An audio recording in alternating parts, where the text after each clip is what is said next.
Hi Water Signs, Cancer, Pisces, and Scorpio. Welcome po sa ating channel at ito ay inyong Daily Gabay Tarot Reading, Love Reading for October 12, 2023. Please be reminded that this is channel reading po, so maaari kayo makarelate o hindi. Just take what resonates. Gamitin ang reading na ito bilang gabay lamang. Balik po kayo dito bukas para sa ating Daily Gabay Tarot Reading. Please like, subscribe, and click bell button for notification para po updated kayo sa daily tarot reading natin. Para po sa gusto magpa-reading, maaari nyo pong makuha ang link na sa description box po ito. Message nyo lang po ako sa messenger. Maraming salamat po.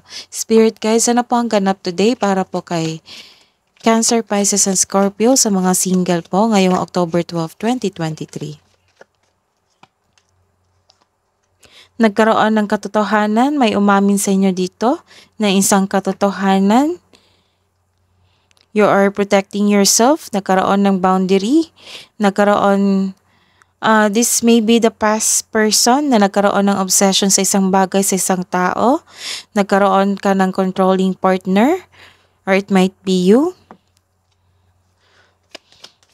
Spirit guys, ano po ang ganap today para po kay Cancer, Pisces, and Scorpio sa mga may relasyon po ngayong October 12, 2023. Wow, gustong-gusto nyo ang isa't isa. Soulmate nyo po, yung partner nyo. The romance is blooming. You have a soul connection, partnership. Nagkaroon kayo ng level up sa inyong relasyon. Nagkaroon na kayo ng agreement or soul contract. It might be nag-propose sa inyo yung partner nyo. So, hingi tayo ng clarification. Spirit guys, hingi po kami ng clarification po para sa The Sword and Rose Addiction cards para po kay single, Cancer, Pisces, and Scorpio. Spirit guys, ano po yung clarification niyo po sa I like you, soulmates po, para po kay Cancer, Pisces, and Scorpio, October 12, 2023. This is truth. Nagkaroon ng truth dito kasi nagkaroon ng clarity. So may nalaman kang katotohanan mula sa inyong past, sa inyong sarili, sa inyong kasamahan ngayon. Nagkaroon ng balance din, clarity. Nagkaroon din ng justice. May hustisya na parating ukol sa mga nangyari sa past nyo. Nagkaroon ng logic and remain objective.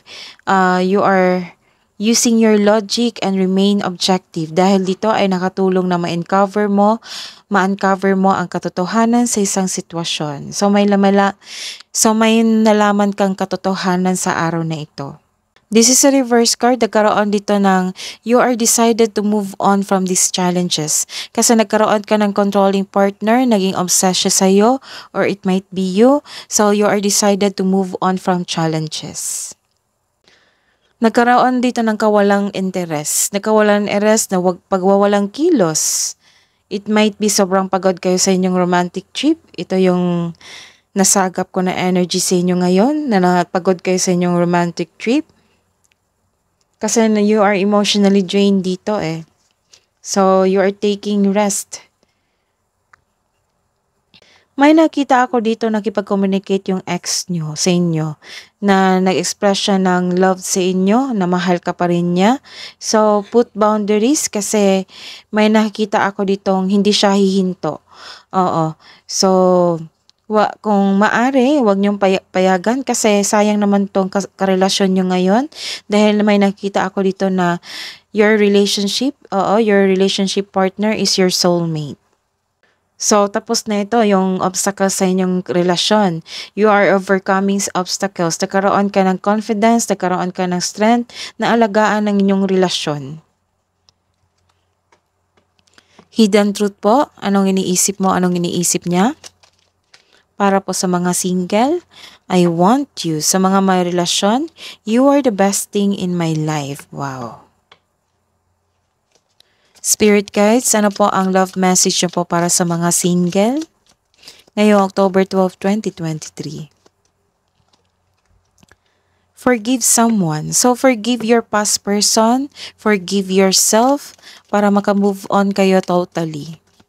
Sa mga may relasyon, connection. Your connection is eternal and unbreakable.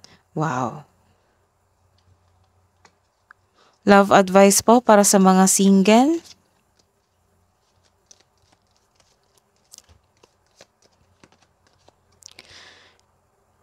You may not always understand why certain things happen, however, there is always a higher purpose to the events in your life. Through turmoil, a blessing will soon be revealed. Wow. My blessings na parating. Give thanks for the blessings of love soon to come your way. Know that you deserve to be and have all that your heart truly desires.